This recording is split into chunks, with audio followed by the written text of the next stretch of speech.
जी। जी। तो सभी आदि कर्मयोगी साथियों को सबका स्वागत है। और एक बहुत बड़ा क्वेश्चन था सभी आदि कर्म साथियों का कि ये जो विलेज वर्क प्लान है या फिर विलेज वर्क बुक जो दिया है, जो हमें बनाना है, उसको कैसे बनाएंगे। तो मेरे साथ बहुत ही अनुभवी साथी हैं। प्रधान एनजीओ से बिलोंग करते हैं, दीपक जी हैं। तो दीपक जी हमें ओवरऑल लेके चलेंगे। तो दीपक जी, मैं चाहूंगा आप थोड़ा सा अपने बारे में ब्रीफ में बता दीजिए, उसके बाद फिर हम लोग क्विकली जंप करेंगे। जो ये विलेज विजन प्लान है, जो कि ये पूरे आदि कर्मयोगी अभियान है, उसकी मतलब आत्मा है बोलिए, क्योंकि हमें यहीं तक पहुंचना है 2 अक्टूबर तक। नमस्कार यशवंत जी। और नमस्कार सभी साथियों को।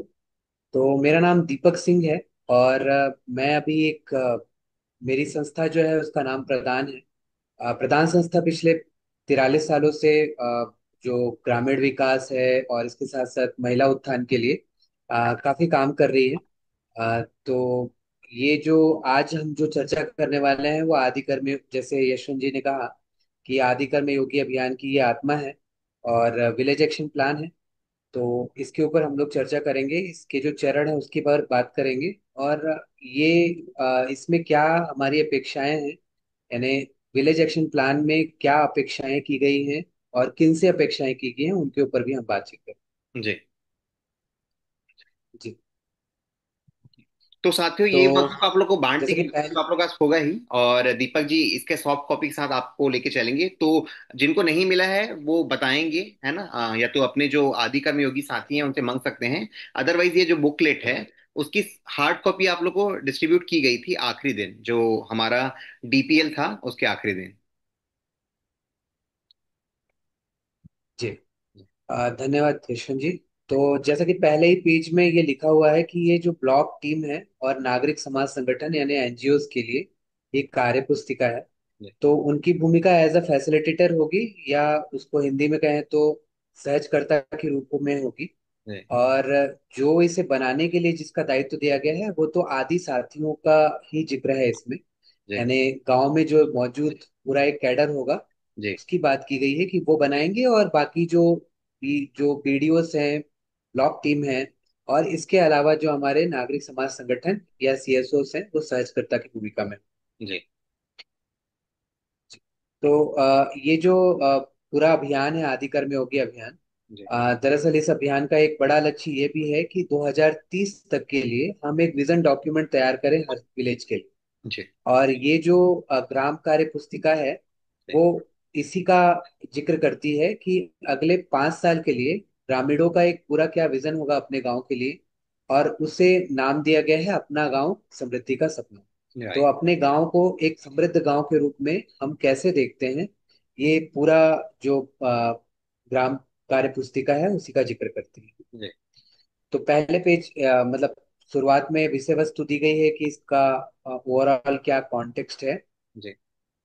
और जब हम लोग पहले पेज में जाते हैं तो यहाँ पे एक रूपरेखा बनी हुई है कि करना क्या है। तो जनजाति गांवों में जो विजन निर्माण का जो एक परिचय दिया गया है उसी में पूरा का पूरा एक रूपरेखा भी दिया गया है। जी। मोटे तौर पे उसी को ही अगर समझा जाए तो मुझे लगता है कि वो सारे उस जो विलेज वर्क बुक है उसको समझा जा सकता है। जी। जैसे पहले में लिखा हुआ है कि ब्लॉक टीम का गठन वो ऑलरेडी जब हमारा डीपीएल होता है या डिस्ट्रिक्ट प्रोसेस लैब होता है, तो हमारे डीएमटीज डिस्ट्रिक्ट मास्टर ट्रेनर्स और जो डिस्ट्रिक्ट टीम है वो ऑलरेडी जो बीएमटीज का गठन कर ही लेती है। जी। तो जो ब्लॉक मास्टर ट्रेनर्स हैं वो एक तरीके से इसमें इस पूरी प्रक्रिया में एक मेंटर की भूमिका में होते हैं।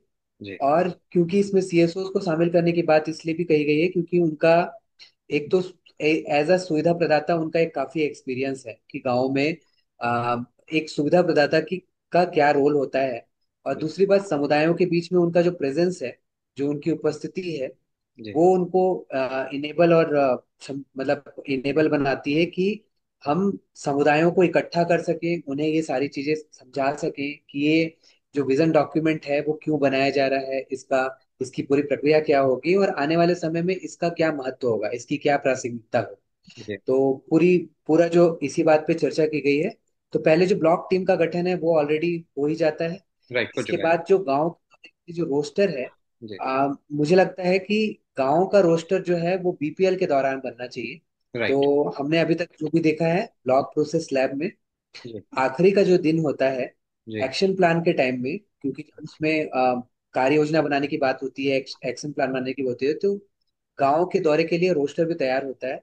जी। क्योंकि जो क्लस्टर वाइज जो बीपीएल हो रहे हैं, जी। उसमें दरअसल गांव में जो प्रतिनिधित्व करने वाले लोग हैं, जी। उन्हीं का ही प्रेजेंस होता है। तो अगर उनके साथ ये रोस्टर तैयार किया जाए तो ये जी। काफी प्रभावी होता है। जी। तो दूसरा चरण वही था कि गांव के दौरे के लिए रोस्टर, वो मुझे लगता है बीपीएल के सेकंड डे पे बनना चाहिए। जी। जो थर्ड पॉइंट लिखा हुआ है, सामुदायिक लामबंदी या जुटाव के लिए जिले द्वारा सीएसओ की पहचान, जी। मुझे लगता है कि बीपीएल से पहले या डीपीएल के दौरान ही जो जी। सीएसओ की पहचान तो की जानी चाहिए कि ऐसे कौन से सीएसओ या एनजीओ हैं जिनका ग्राउंड में अच्छा प्रेजेंस है, जो ऑलरेडी जो ट्राइबल हमारी कम्युनिटी है जी। या हमारी आदिवासी जो समुदाय है उनके साथ ऑलरेडी वर्क कर रहे हैं, उनकी क्षमता वर्धन में काम कर रहे हैं। जी। तो अगर उनका प्रेजेंस है, अगर उनकी उपस्थिति उनके बीच में अच्छी है, तो लोगों को जुटाना या सीएसओ के लिए जो प्रवेश बिंदु की बात की गई है वो बहुत आसान हो जाए। जी। सेकंड, जो सीएसओ द्वारा प्रवेश बिंदु की गतिविधि की बात हुई है, दरअसल उसमें कुछ जो गांव के मुख्य लोग होते हैं, जी। है ना, मतलब हर तरह के प्रतिनिधि, चाहे वो महिला प्रतिनिधि हो, गांव के बुजुर्ग हो, जी। गांव के जो पीआरआई या पंचायती राज से जुड़े हुए लोग हों, या गांव के जो सामाजिक और सांस्कृतिक एक तरीके के प्रतिनिधित्व करने वाले लोग हों, ट्राइबल लीडर्स हों, राइट। जनजाति नेता, तो उन सब लोगों को बुला के उनसे एक बार बातचीत करके, चर्चा करके, जी। उन्हें इस पूरे विजन के बारे में बताना, इस पूरे आदि कर्म योगी अभियान के बारे में समझाना, जी। और क्यों ये विलेज डॉक्यूमेंट तैयार करना है, यानी विजन डॉक्यूमेंट तैयार करना है, जी। और एक हाँ, और लोगों की भागीदारी से तैयार करना है, ये उनको समझाना। जी। क्योंकि वो लोग हैं जिनका गांव में बहुत अच्छा विश्वास है, राइट। और अगर वो बातें रखते हैं लोगों को तो लोगों को अच्छे से समझ में आती है। करेक्ट। तो सीएसओ द्वारा प्रवेश बिंदु गतिविधि के रूप में जो मुझे समझ में आया था वो ये एक बात है। जी। और ट्रांजिट वॉक की जो घोषणा की बात हुई है, उसमें जो ये ट्रांजिट वॉक का मतलब है, वो ये है कि जो भी बातें हमारे पास हमारे सामने आ रही है, जी। उन बातों का एक तरीके का सत्य परीक्षण करना, कि जो बातें कही गई हैं और जो प्लानिंग हमारी हो रही है, जी। वो उसी जगह पे जाके उसको समझना कि ये इसमें कुछ और त्रुटि है, कुछ इसमें कुछ संशोधन करने की आवश्यकता है। जी। तो ये सारी चीजें वहां जाके उसी जगह पे जाके समझना। तो ट्रांजिट वॉक की घोषणा, जी।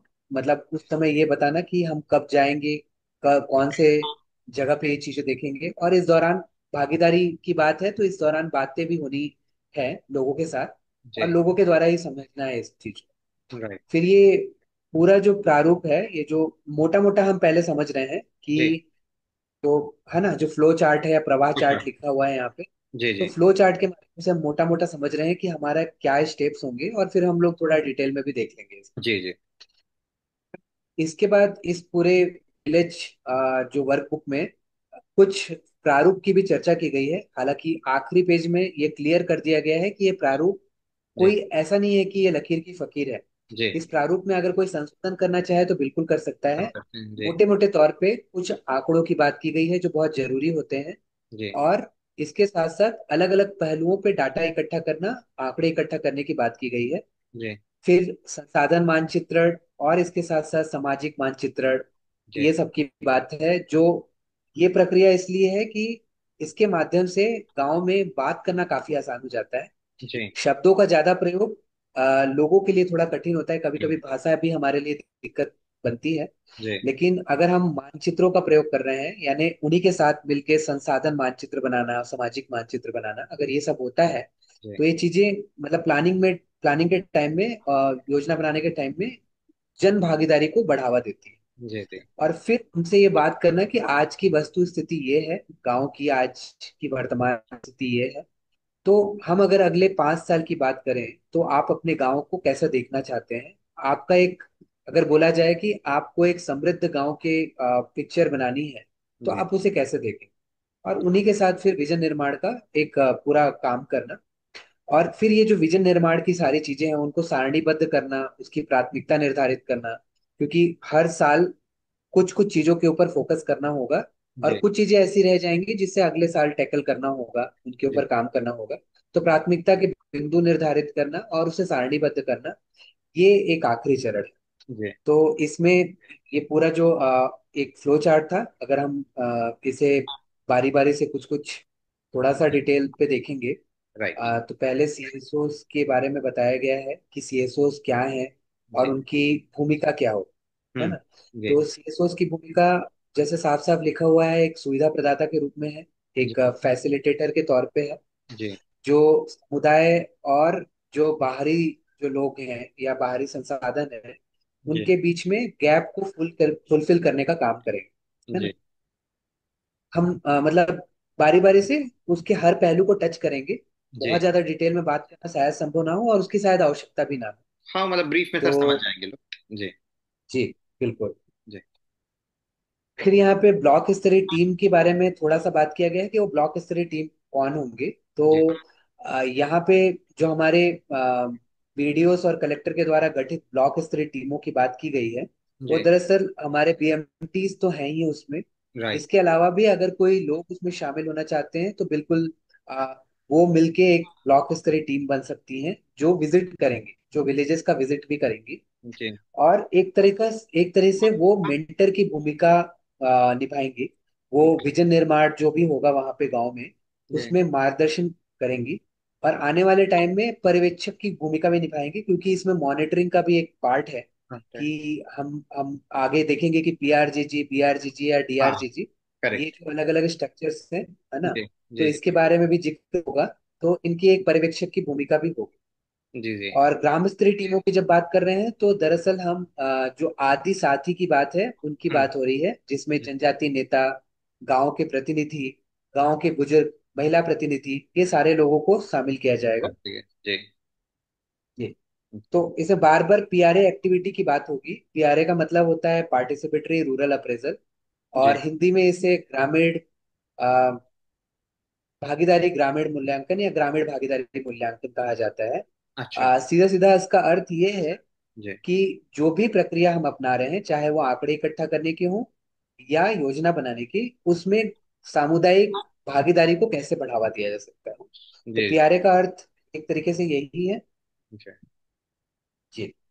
सही है। अगर हम लोग हाँ जी, विजन निर्माण प्रक्रिया में सामाजिक संगठनों की भूमिका को यहाँ पे डिटेल में बताया है। जी और एज अ फैसिलिटेटर या एज अ सहजकर्ता उनकी भूमिका, जो ग्राम स्तरीय अधिकारी हैं, ग्राम पंचायत सचिव हैं, जी और उनके साथ मिलके अ,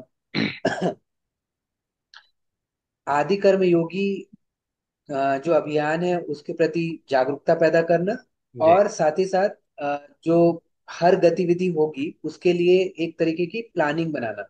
हम्म। क्योंकि जब भी कोई भी एक्टिविटी होगी, चाहे वो प्रवेश बिंदु गतिविधि हो, जी या हम जब आंकड़े इकट्ठा कर रहे हैं पीआरए के थ्रू वो हो, जी या हम ट्रांजेक्ट वॉक कर रहे हैं वो हो, जी। या जब भी हम योजना बना रहे हो, हम्म। सब में हमें कहीं ना कहीं कुछ ना कुछ समय सारणी बनाने की आवश्यकता होगी। तो वो लोगों के साथ बात करके जी आपस में एक तरीके से पूरा डॉक्यूमेंटेड करना। जी। माफ दीपक जी, कीजिएगा। इसमें एक मेरा क्रॉस क्वेश्चन था कि ये जो पूरी जी। एक्टिविटी है वो कितने दिन में कुछ ऐसा फिक्स किया जाता है क्या, कि कितने दिन में कंप्लीट करना है किसी एक विलेज के लिए?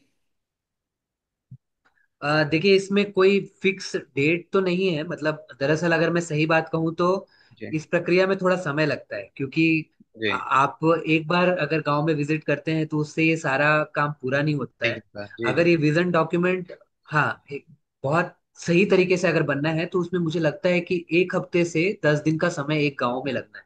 जी लेकिन जी। ये काफी थ्योरेटिकल बातें हैं और हमारे पास समय कम है, क्योंकि जो हाँ। सेवा पखवाड़ा निर्धारित किया गया है शासन के द्वारा, वो जी 17 सितंबर से 2 अक्टूबर तक का है। जी जी। तो इसका सही मतलब है कि इस पखवाड़े में 14 या 15 दिन है, है। और इस 14-15 दिन के भीतर सारे गांवों का सब काम करना है। जी जी तो अगर आप प्रायोगिक रूप से अगर ये सवाल कर रहे हैं तो इसमें मुझे लगता है कि अम, कुछ हम बातें करेंगे, जैसे कि कई जगह पे हमें शायद स्क्रैच से स्टार्ट ना करना पड़े, यानी बहुत जीरो से चालू ना करना पड़े। जी। कई ऐसे गांव होंगे जहाँ पे सीएसओस भी ना पहुंचे होंगे और बाकी लोग भी नहीं पहुंचे होंगे, तो वहां तो हमें भूमिका बांधने के लिए थोड़ा सा समय देना होगा। हम्म। मतलब कम से कम आदि कर्मयोगी अभियान के बारे में थोड़ी एक समझ बनाने का प्रयास करना पड़ेगा, है ना। जी जी तो जी ये एक जगह पे करना पड़ेगा, बाकी सब गांवों में जहाँ पे सीएसओस का प्रेजेंस है, और जी। इसके अलावा हमारे जो बीएमटीज के साथी हैं या ब्लॉक लेवल पे जो अधिकारी हैं वो ऑलरेडी आना जाना करते हैं, हम्म। वहां पे मुझे लगता नहीं है कि वहां ज्यादा दिक्कतें होंगी। जी। कई जगह पे आप देखेंगे कि ऑलरेडी जो हमारे पास बेसिक आंकड़े होते हैं वो रहते हैं, तो राइट। हम सीधा प्लानिंग में भी जंप कर सकते हैं, जी है ना। जी। तो ठीक। ट्रांजिट वॉक और प्लानिंग के लिए अगर आप 1 से 2 दिन का समय एक गांव में लें तो जी मुझे लगता है काफी होगा। अगर अभी हम जो सेवा पखवाड़े के अंदर अगर इस सारा विजन डॉक्यूमेंट बनाने की बात कर रहे हैं तो जी। इसमें एक और चीज जो मेंशन करना बहुत जरूरी है कि ये विजन डॉक्यूमेंट नेक्स्ट 5 ईयर के लिए बनना है। राइट। और क्योंकि शासन की भी अपनी मजबूरियां हैं और 2 अक्टूबर तक ये सारा चीज हमें करना है, समय सीमा रखनी पड़ती है, राइट। तो हो सकता है एक ड्राफ्ट हमारा बन जाए जी और नेक्स्ट आने वाले समय में जब जब हमें लगे तो हम उसमें संशोधन कर सकते हैं। इसमें इसका प्रावधान है जी। कि उसे संशोधन किया जा सकता है लोगों की अपेक्षाओं के अनुसार, जी। जी। और वो विजन डॉक्यूमेंट अमेंड हो सकता है ना, संशोधित हो सकता करेक्ट। है जी। तो अगर नेक्स्ट स्टेप पे बात करें, जिसको थोड़ा सा हल्का सा डिटेल पे बोलें, तो जो पीआरए एक्टिविटी की बात हो रही है जिसको हम पहले ही उसका जिक्र कर लिए कि लोगों की भागीदारी बढ़ाना ही इसमें मुख्य बात है। हम्म। और कैसे हम हर समुदाय या मतलब समुदाय के हर भाग का प्रतिनिधित्व इसमें सुनिश्चित कर सकें, जी ये मुख्य रूप से सीएसओ और ब्लॉक टीम की रिस्पॉन्सिबिलिटी है। इसके बाद ट्रांजिट वॉक की बात है, तो ट्रांजिट वॉक के दौरान भी बहुत सारी जो बातें होंगी जी।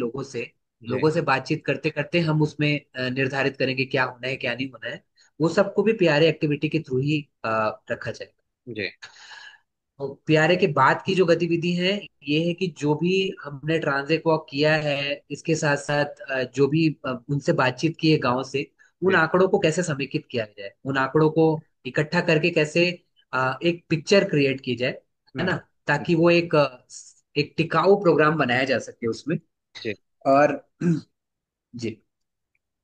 सर ये तो पीआरए का एक बार फुल मोस्टली फॉर्म बताएंगे क्या? पार्टिसिपेटरी रूरल अप्रेजल, ऐसा कुछ बोले क्या? PRA appraisal, appraisal. हाँ, पार्टिसिपेटरी रूरल अप्रेजल, जी। या इसको हिंदी में जो है ग्रामीण सहभागिता सहभागी मूल्यांकन या मूल्यांकन। सहभागी ग्रामीण मूल्यांकन बोला जाता है। जी जी जी ठीक। जी। तो ये जो इसके बाद जो पीआरए एक्टिविटी होगी उसके बाद आंकड़ों को समेकित करने की बात है, जी संपर्क सूत्र स्थापित करने के लिए बोला गया है ना। और ये इसके बाद जो सामुदायिक स्कोर कार्ड जो बोला गया है या हमारा जो प्रगति मानचित्र है, हम्म। वो दरअसल अ, एक मॉनिटरिंग फ्रेमवर्क हमको बनाना होगा कहीं ना कहीं, जी क्योंकि जो भी हम प्लानिंग करेंगे जी। उसको हम मतलब उसका निरीक्षण कैसे होगा, ये कैसे देखा जाएगा कि वो कहाँ तक पहुंचा है। तो हम्म। एक प्रगति मानचित्रण की बात हुई है इसमें। जी और इसमें जिला और ब्लॉक प्रशासन जो है वो उन लोग को समय समय पर फीडबैक भी देगा। तो ये मोटा मोटा जो है ये 3 तरह, मतलब 3 यानी चरण में था कि एक शुरुआती दौर में, फिर वो बनाने के दौरान और पीआरए के बाद की गतिविधि के की बात की गई है। जी।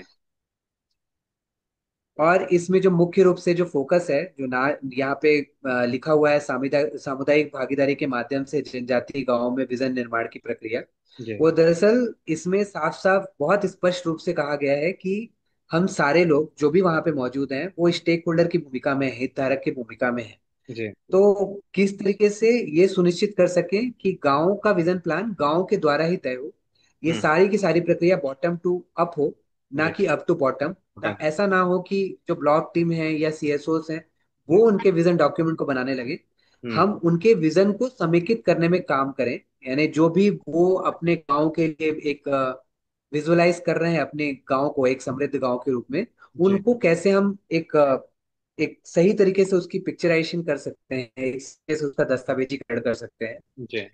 तो इसमें कुछ डू एंड डोंट जैसा दिया हुआ है, आप देख सकते हैं कि सहभागी बने लचीले रहे, है जी। ना। इस पूरे प्रोसेस में हम एक सहभागी के रूप में है, ना कि कोई अधिकारी के रूप में। जी। लचीले रहे ताकि उनके इनपुट जो भी गांव की तरफ से इनपुट्स आ रहे हैं उनको भी इसमें जोड़ा जा सके। बहुत ज्यादा पूर्वाग्रह के साथ वो काम नहीं होगा। राइट। इसके साथ साथ जो स्थानीय मानदंड की बात की गई है वो सांस्कृतिक जो हमारे अ, अ, जो पहलू होते हैं उनको एक तरीके से महत्व देने की बात की गई है, ताकि हम क्योंकि हम आदिवासी समुदाय के साथ काम कर रहे हैं, तो जी। उनके उनके विश्वास, उनके जो बिलीफ सिस्टम है, उनको भी सम्मान देते हुए इस पूरी प्रक्रिया को करें। और एक एक ऐसा मतलब दस्तावेजीकरण ऐसा करें ताकि जो थोड़ा सा इसमें जो बात लिखी गई है वो ये है कि लोगों के लिए भी सहज हो उसको देखना। कई बार होता है ऐसा है कि बहुत ज्यादा कॉम्प्लिकेटेड डॉक्यूमेंट बन जाता है जी और उससे समझ नहीं बनती है। मतलब वो दिखता बहुत सुंदर है और जी। उसमें बहुत आंकड़े होते हैं, पर उससे समझ नहीं बनती है। तो ऐसा एक दस्तावेज बने जिससे एक समझ बन सके कि लोग क्या चाहते हैं। हो राइट। सकता है उसको और हम सरल कर सके। हाँ जी। और करेक्ट। इसमें लास्ट में वही लिखा हुआ है कि पूर्वाग्रह से तो हमको बचना ही है। अच्छा है। राइट। ट्रांजिट वॉक आयोजित करने की जो चरण दर चरण प्रक्रिया की बात हुई है, तो उसमें आ, लोगों को जिन लोगों को शामिल कर रहे हैं हम लोग, जी देखा जाए कि समुदाय के सारे जो प्रतिनिधि हैं, चाहे वो किसान हो, महिला हो, युवा हो, बुजुर्ग हो, जी जनजातीय नेता हो, इन सबको शामिल करने की बात है। जी उनको उद्देश्य जो है वो स्पष्ट करने की जरूरत है कि हम ये क्यों कर रहे हैं, इसका क्या पर्पस है। जी। और फिर कहाँ कहाँ हम विजिट करने वाले हैं ताकि वो सबके लिए स्पष्ट हो, और बाकी लोग जो लोग भी उसमें शामिल होना चाहते हैं वो भी उसमें शामिल हो सके। जी। इससे रिलेटेड जो हमको जरूरत है, मतलब यहाँ पे जीपीएस डिवाइस की बात की गई है क्योंकि बहुत सारी प्रक्रियाओं में इसका उल्लेख होता है। और अच्छा। चूंकि ये इस दृष्टिकोण से बना है कि ये जो प्रक्रिया है वो धरती आबा जनजाति ग्राम उत्कर्ष अभियान के बाद की प्रक्रिया है। जी धरती आबा जनजाति ग्राम उत्कर्ष अभियान में एक अपेक्षा ये भी थी कि हम सामुदायिक वन संसाधन प्रबंधन योजना तैयार कर सकें, और उसमें कहीं कहीं जीआईएस टेक्नोलॉजी का भी यूज है। तो अच्छा। अगर वन विभाग से कोई है तो वो जीआईएस डिवाइस लेके आ सकता है। राइट। नहीं है तो हम जो भी काम करते हुए हमें पूरा ट्रांजिट वॉक यानी जहां जहां हमें विजिट करना है जी और ये निरीक्षण करते हुए जाना है कि जो भी बताया गया है आ, उसको उसको कैसे हम लोग प्रैक्टिकल रूप से देखते जाएं और उसको समझते भी जाएं। तो जी ये हमको इंश्योर करना। फिर ये थोड़ा पीछे काम जो बात है, करने की बात है। बहुत सारे बहुत बार जो गांव में काम करने वाले लोग हैं, जो ग्राउंड में काम करने वाले लोग हैं, वो हमेशा ये बात पूछते हैं कि लोगों को इकट्ठा कैसे करें। ये सबसे बड़ी बात होती है। जी। जी सही ये बोला है। समझाया जा सके कि ये आपका काम। जी जी। जी, ये बड़ा ये एक्चुअली इशू आपका था सर, काम जब है। हम लोग का ट्रेनिंग हो रहा था तो ये प्रश्न थोड़ा सा आ रहा था कि लोगों को इकट्ठा करना एक बड़ा चैलेंज जी हो सकता है करके। जी हाँ हाँ। तो एज अ सीएसओ अगर मैं अपनी बात करूं तो मुझे लगता है कि ये चैलेंजिंग सभी के लिए है। हम जब जब प्रशिक्षण सीएसओ के अंदर भी देते हैं तो वहां भी यही सारे बातें होती हैं। जी आज भी मैं एक प्रशिक्षण में था और वहां पे भी सेम बात हो रही थी, तो मैंने वही बात रखी जी। कि एक तो पहली बात है कि लोग आपके साथ तभी जुड़ेंगे जब वहां पे विश्वास हम बना सके। तो इसीलिए ब्लॉक टीम के साथ यहाँ पे सीएसओ को भी शामिल करने की बात की गई है कि अगर ऑलरेडी कोई सीएसओ वहां पे काम कर रहे हैं, कोई हम्म। प्रोग्राम सुन के वहां पे चल रहे हैं, तो जी लोगों का विश्वास बना ही रहता है। और हम ये सारी चीजें अगर छोटी छोटी गतिविधियों के माध्यम से करें तो लोग थोड़ा एक्साइटेड भी होंगे, लोग आएंगे भी। अगर राइट। बहुत ज्यादा उसमें हाँ मतलब ऐसा होगा कि कोई एक ही व्यक्ति बोलता रहे और सामने वाले सुनते रहें, तो लोग थोड़ा सा जुटने में भी परेशानियां होती हैं। तो बिल्कुल। हम कैसे कुछ गतिविधियों के माध्यम से जी लोगों को जो थोड़ा सा अट्रैक्टिव बना सकते हैं ताकि ज्यादा से ज्यादा लोग उसमें शामिल हो, वो हमको करना होगा। जी समय कम है तो मुझे नहीं पता कि कितना किस तरीके से कर पाएंगे। बट जी। मुझे लगता है कि जो जो सीएसओ वहाँ पे काम कर रहे हैं उनका सहयोग मिलेगा तो इसे कुछ हद तक हम लोग इंश्योर कर सकते हैं। जी राइट। हाँ। फिर ये फिर से मतलब कई बातें ऐसी होंगी जो बार बार रिपीट हो रही हैं। जैसे हम ट्रांजिट वॉक को लेके 2-3 बार हम बात कर चुके हैं, तो जी इसका जो आयोजन कैसे करना है उसके ऊपर ही बात कर रहे हैं कि कहाँ से शुरुआत करें। जी शुरुआत करने के लिए कोई एक ऐसा सार्वजनिक स्थान या कोई लैंडमार्क ले सकते हैं जी जो सबको पता हो। मतलब जब इसकी घोषणा करेंगे तो हम ये बताएंगे कि कहाँ से चालू हो रहे हैं और कहाँ से कहाँ तक जाएंगे और जी। क्या क्या इस बीच में हम देखेंगे। तो राइट। हम किसी लैंडमार्क से स्टार्ट कर सकते हैं। स्टार्ट करने के बाद हम जैसे जैसे चलेंगे, जहां जहां चीजें देखेंगे तो उसका हम अवलोकन करते जाएं, ऑब्जर्व करते जाएं, बाकी लोगों से चर्चा भी करते जाएं क्योंकि उस गांव की समझ उन वहां रहने वाले लोगों को ज्यादा है। जी और फिर ये सारी चीजों को रिकॉर्ड भी करते जाएं किसी तरीके से, है ना, नोट या कुछ बना के, क्योंकि इन्हीं आंकड़ों को बाद में हम समेकित करेंगे। जी। ये वही है कि वॉक के दौरान कैसे चर्चा करनी है, ये सब की बातें की गई है। राइट। अनुवर्ती कार्यवाही जो है वो मतलब जब ट्रांजिट वॉक हो जाएगा, सारे आंकड़े इकट्ठा हो जाएंगे, तो हम क्या करना है हमें उसके बारे में बात किया गया है कि परिणामों को साझा करें। जो भी हमने अभी तक सारे जो आंकड़े इकट्ठा किए हैं और उससे जो निष्कर्ष निकला है, जी। इसको एक तरीके से साधारण या सरल शब्दों में उसको लोगों के साथ साझा करें, एक योजना बनाएं। और क्योंकि जो हमारे पास आंकड़े इकट्ठा हुए हैं, हमने ये देखा है कि कहाँ कहाँ नल जल योजना की कमी रह गई है। हमने ये देखा है कि कुछ इंफ्रास्ट्रक्चर्स की कमी है जहाँ पे ये पूरी करनी है। हम बहुत सारे ऐसे हाशिए में चले गए लोगों को भी इसमें शामिल कर रहे हैं जिनके साथ पीएम आवास योजना और बहुत सारी चीजें नहीं हुई है। आजीविका से संबंधित बहुत सारे आंकड़े हम जुटा रहे हैं। तो अब इन जो आंकड़े हमारे पास जुटाए गए हैं, इससे लोगों के साथ बातचीत करके एक योजना बनाने की बात है, एक विजन डॉक्यूमेंट तैयार करने की बात है, और फिर निगरानी और मूल्यांकन करने के लिए एक फ्रेमवर्क बनाने की भी इस पे चर्चा की गई। जी। इसमें डूज एंड डोंट फिर लिखा हुआ है जो हमें करना है, क्योंकि कई बार ऐसा होता है, मतलब बहुत सारे अधिकारीगण संवेदनशील ही हैं, इसमें हाँ। कोई संदेह नहीं है। जी। कभी कभी इस बात को कह देना ज्यादा आवश्यक होता है कि ये कोई पंचायत या कहीं पे बैठ के इसे नहीं किया जाना है। हाँ। ट्रांजिट वॉक करके पूरे गांव में प्रत्येक टोले को, प्रत्येक बस्ती, मतलब जो भी वहां बस्ती है, टोला है, जी। उनके साथ ये फॉर्म को भरा जाना है। जी। ग्राम सभा का जो एक मैंडेट होता है, तो उसमें यहाँ पे लिखा हुआ है कि 10% मतदाता या 25 जी। मतदाताओं को शामिल करने की बात हुई है। जी। इसे लिखना किसे है, करना किसे है, तो कई बार सीएसओस में भी सवाल उठता है ये जी। कि उनके ऊपर कहीं ये रिस्पॉन्सिबिलिटी ना चली जाए। तो हाँ। जिम्मेदारी देखिए वहां पे तो गांव के जो लोग हैं उन्हीं के साथ करनी है। जी। जी। और कुछ जगह पे सीएसओस का सपोर्ट मिलेगा, ये बात भी तय है। जी। लेकिन हर जगह सीएसओस का प्रेजेंस भी नहीं है हर गाँव ये तो में, है है ना। सर। जी। जी। तो जी तो जी सर, जी, इसमें तो एक्चुअली हम उसमें लोग इसको ले सकते हैं क्या, जो आदि साथी बना रहे हैं उनमें से कोई अगर एक हम्म, लीडर या फिर जो शिक्षित या फिर जिसको ज्यादा हैंड्स ऑन हो, उसका मदद लिया जा सकता है जी प्रक्रिया को भरने में। बिल्कुल है ना? बिल्कुल बिल्कुल, वहां पे आदि साथियों का मदद ही लेना है। और जो जी। गांव में हमेशा कोई ना कोई एक अच्छा बढ़िया कोई ऐसा होगा जो जी। शिक्षित भी है, जागरूक भी है, वो करना चाहता है। जी। हमें हैंड होल्डिंग सपोर्ट उनको देना है, जी। ताकि हम वो फैसिलिटेट भी कर पाए उनको, है ना, और उन जी। वो काम करें जहां हमारी सुझाव की जरूरत है, हम उनको देते जाएं, बताते जाएं। जी। तो जो ब्लॉक टीम है और सीएसओस की भूमिका वहीं पे है कि हम एज अ मेंटर की भूमिका उनके लिए कैसे अदा कर सकते हैं। जी। और अ, हाँ, फिर इसे विषयगत खंडों में विभाजित करने की बात हुई है, अलग अलग आंकड़े इकट्ठे करने की बात हुई है, चाहे वो फॉरेस्ट रिलेटेड आंकड़े हों या एग्रीकल्चर रिलेटेड आंकड़े हों, जी। जो हमारे वाटर सोर्सेस हैं, जल स्रोत हैं, उनसे रिलेटेड आंकड़े हों। जी। जी। तो कई बार इसे रिपीट किया गया है बहुत इस विजन डॉक्यूमेंट में। जी। अगर देखेंगे तो ये प्रक्रिया बड़ी सिंपल है, साधारण है। अगर इसको हम बहुत सिंप्लीफाई करें, जी। तो सिंपल सा चीज है कि लोगों को लामबंदी करने की बात हुई है। तो जी। पहले हमारे वो जो ब्लॉक टीम में या उस गांव में जो साथी होंगे वो तय हो जाए, सहयोगी तय हो जाए, यानी सहयोगी की भूमिका अगर कोई सीएसओ है वो तय हो जाए, तो जी। ये प्रक्रिया काफी आसान हो जाएगी। फिर सेकंड चीज जो है, हम लोग उनके साथ कब बैठना है, जी। आदि कर्मयोगी अभियान के बारे में जो जागरूकता उनके करनी है, और ट्रांजिट वॉक के लिए एक रोस्टर तैयार करना है।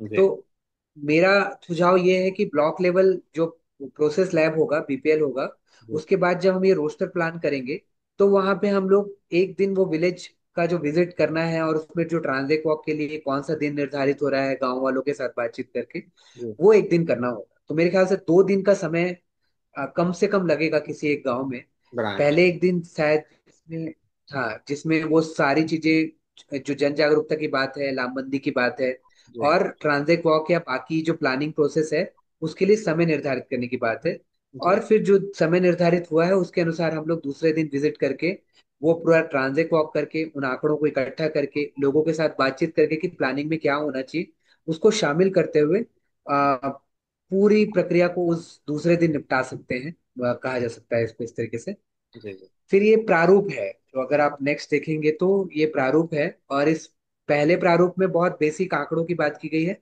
जैसे मैंने कहा कि हर गांव में ये भी समझने की बहुत जरूरत होगी कि हर चीज को बहुत स्क्रैच से निकालने की जरूरत नहीं है, जीरो से। जी। कई गांव में ये सारे आंकड़े किसी न किसी दस्तावेज में इकट्ठे होंगे, जी। क्योंकि ऑलरेडी हम गांव में जीपीडीपी, फिर एसआरएलएम के थ्रू वीपीआरपी, जी। फिर कहीं ना कहीं अगर वहां पे एफआरसी होगा या सीएफआरएमसी होगा तो उसके थ्रू हम लोग सीएफआरएमपी। तो इस तरीके के अलग अलग जो डेवलपमेंट प्लान वहां पे बनते ही हैं, जी। डीडीपी, तो उनमें ये सारे आंकड़े होते ही हैं। एलजीडी जो कोड है, या ये सब जो है वो ऑलरेडी सब कुछ मिल जाता है। जी। तो बहुत सारी चीजों के लिए हम लोग देखेंगे कि ये इतना बड़ा डॉक्यूमेंट भी नहीं है, बहुत सारे आंकड़े ऑलरेडी अवेलेबल होंगे। कौन कौन से समाज के लोग गांव में रहते हैं, तो कुछ बातचीत करेंगे तो समझ में आ ही जाएगा जी। कि क्या है। और हमारे पास डेमोग्राफिक जो डेटा और आंकड़े होते ही हैं, उससे भी हम कहीं ना कहीं निकाल सकते हैं। जी। फिर इसमें कुछ ऐसी चीजें जो उनके आस्था से संबंधित है वो यहाँ पे है, कि गांव में पूजा स्थल कहाँ पे है, जी। गांव की सीमा पे, क्योंकि जो ट्राइबल विलेजेस होते हैं, ट्राइबल कम्युनिटीज होती हैं, जी। उनके वो एक नार व्यवस्था भी बोली जाती है, वो अपने देव स्थापित करते हैं, राव कहना इस तरीके के। जी। तो जब उनके साथ बातचीत करेंगे तो हर आदिवासी समुदाय अलग अलग है। बैगा समुदाय में अलग अवधारणाएं हैं, गोंड के साथ अलग है, उत्तर और दक्षिण में भी देखेंगे तो बहुत सारी बातें अलग अलग आती हैं। जी। तो उनके पूजा स्थल, उनके ये सारी चीजों का जिक्र इसमें करना है। दीपक जी, और मेरा डाउट था, ये क्वेश्चन था इसमें कि ये जो हम लोग पूजा स्थल, बाकी तो डेमोग्राफी हम लोग रिसोर्सेज को मैप कर रहे हैं, वो तो मुझे समझ में आ गया कि कहाँ पे पानी के सोर्सेज हैं, कैसा लोग यूज कर रहे हैं, जी। पिछले पेज में था। लेकिन हाँ जो हाँ। मंदिर का आया था, जो उनका, वो उसको कैसे, मतलब उसका पर्पस कहाँ जाना चाह रहे हैं हम लोग इसको आइडेंटिफाई करके? देखिए, इसका जो मेरे को मेरी जो समझ बनती है, क्योंकि मैं वन अधिकार कानून के क्षेत्र में भी काम किया था, तो मेरी जो समझ बनती है कि ये जो प्रारूप उठाया हुआ है, जी। वो हमारा सामुदायिक वन संसाधन जो प्रबंधन योजना बनती है, अच्छा। उसका ये एक छोटा सा प्रारूप उठाया हुआ है। वहां पे जो जिक्र है, जी। वहां पे कम्युनिटी रिसोर्स की बात होती है, सामुदायिक अधिकार की। जी। और वहां पे जब हम इन इन क्षेत्रों की बात करते हैं, यानी हमारे पूजा स्थल जी। और जो गांव के सीमा में देवी देवता है, इन सब की जब बात होती है, तो ये वो क्षेत्र हैं जहाँ पे गांव गांव की जो लोगों की आस्थाएं काफी मजबूत होती हैं। जी। तो अगर ये क्षेत्र वहां पे है, तो जी। उसका वो एक प्रोटेक्टेड एरिया के तौर पे देखते हैं, यानी अच्छा। वो ऑलरेडी सुरक्षित करते हैं उस जगह को। तो अच्छा। पवित्र वन का एक कॉन्सेप्ट है, हाँ। प्रोटेक्टेड एरिया है एक तरीके का, समझ लीजिए, जहां पे अगर कोई भी प्लांट भी, कोई पौधे भी हैं, कोई पेड़ भी है, तो उसकी सुरक्षा खुद ही लोग करते हैं। वो जी। आस्था रूप से भी होता है और गांव की संस्कृति में ये ऑलरेडी है। तो अच्छा। मुझे लगता है कि ये दस्तावेज में अगर इनको इकट्ठा किया जा रहा है तो वो ये चीज है। जी। कभी कभी गांव में जो आदिवासी समुदाय हमारा है, जी। क्योंकि उनकी आस्थाएं हैं, तो उनको कभी कभी ये भी लगता है कि यहाँ पे भी थोड़ा सा इम्प्रूवमेंट होना चाहिए। हाँ। वो वो जो हाँ, जो वो पूजा स्थल है, वो काफी पुराने हैं, जब से वो गांव बने तब से बने हुए हैं। तो जी। उनको सुरक्षित करने के लिए कभी कभी वो प्लान बनाते हैं कि हमें चाहिए कि इसके आजू बाजू कहीं चबूतरा बन जाए, या इसको सुरक्षित करने के लिए कुछ फेंसिंग का इंतजाम हो जाए। तो ये उनके विजन डॉक्यूमेंट में भी आ सकता है। तो मुझे लगता है ये आंकड़े उस आधार पे इकट्ठा करने की बात हो रही है। जी। दीपक जी, जस्ट मैं आपको रोक रहा था। 2.5 मिनट में शायद ये वीडियो बंद होगा ना, तो हम लोग उसका पार्ट 2 बना लेंगे। तो 2.5 मिनट में एक्चुअली टाइमर दिखाना शुरू कर ओके दिया है ना, but will restart, okay we okay. Have enough time, we मैं थोड़ा कैन। ब्रीफ हाँ, मैं थोड़ा ब्रीफ भी करने की कोशिश में रहूंगा। हाँ जैसे जी। जी। यहाँ पे आप गांव की खेती वाला देख रहे हैं, जी। ऑलरेडी जो हमारे इसमें आरईओस हैं, हाँ और साथ में एग्रीकल्चर डिपार्टमेंट है ना, जी। वो जी। ऑलरेडी इसमें कहीं ना कहीं इन्वॉल्व होगा। वो हर साल जो ये आंकड़े इकट्ठा करता ही है, प्लानिंग प्रोसेस में जाता ही है। तो जी। हमें नए सिरे से सब कुछ करने की आवश्यकता नहीं होगी। हो सकता है उन्हीं आंकड़ों को हम सामने रख लें, क्योंकि सभी विभाग के लोग हैं, जी। उनसे हम मान सकते हैं कि ये आंकड़े आपके हैं ऐसे। और जी। उसमें जो दो चार चीजें हैं कि कहाँ से ये हम सब कुछ खरीदना पड़ता है, कहाँ इसे बेचना पड़ता है, जी। इसमें क्या क्या सुधार की आवश्यकता है, और उसके उससे रिलेटेड हम कुछ प्लानिंग भी बना लें, तो ये हाँ सिंपल सा एक एक्टिविटी प्लान बन सकता है। जी। मुझे जहां तक लगता है कि जब हम खेती बाड़ी की बात करते हैं, तो जी। वो 5 साल की योजना तैयार होना शायद थोड़ा कठिन है। 1 साल की योजना उसमें ज्यादा मतलब प्रभावी दिखाई देगी। वही रहेगा जी। तो भी वो आंकड़े हम इकट्ठा कर सकते हैं। इसमें जो ग्राम सेवक हैं और जो हमारे एग्रीकल्चर डिपार्टमेंट है, उनकी भूमिका ज्यादा बड़ी होगी। जी। इस इसी तरीके से जो गांव के जंगल की बात है, अभी आपने वो पवित्र वन वगैरह की बात की, अगर उस गांव में सीएफआर या सामुदायिक वन संसाधन अधिकार मिले हुए हैं, जी। तो मुझे लगता है कि वहां पे ऑलरेडी ये सारे दस्तावेजों में ये सारी चीजें शामिल है। अगर हम उन दस्तावेजों को अपने सामने रखें जो गांव के पास मौजूद होता है, जी। जहां जहां सामुदायिक वन संसाधन अधिकार नहीं मिले हैं, वहां फिर हमें नए सिरे से इससे बातचीत करनी पड़ेगी। जी। लेकिन जहां जहां पे मिले हुए हैं, वहां हम इन दस्तावेजों का उपयोग कर सकते हैं, उनमें ही बात कर सकते हैं कि इसमें कुछ सुधार की आवश्यकता है क्या। जी। ये सारी चीजें जो आप देख रहे हैं यहाँ पे, मुझे लगता है कि वहां पे वो फॉर्मेट में ऑलरेडी अवेलेबल है, कि जी। लघु वनोपज कहाँ से कितने आते हैं हमारे पास, जो लाइव स्टॉक या जो हमारे मवेशी है उससे रिलेटेड जो डेटा मांग की जाती है, जी। क्या क्या हमको जो फॉरेस्ट प्रोड्यूसर्स मिलते हैं और जड़ी बूटियां हमको मिलती हैं, यानी जंगल के महत्व की बात है। और वो सामुदायिक वन संसाधन अधिकार या प्रबंधन की योजना अगर उस गांव में बनी होगी तो जरूर उसमें ये सारी चीजें होंगी। उसको हम लोग बस एक बार करेक्ट कर सकते हैं लोगों से बातचीत करके, जी। तो काम थोड़ा आसान हो जाएगा।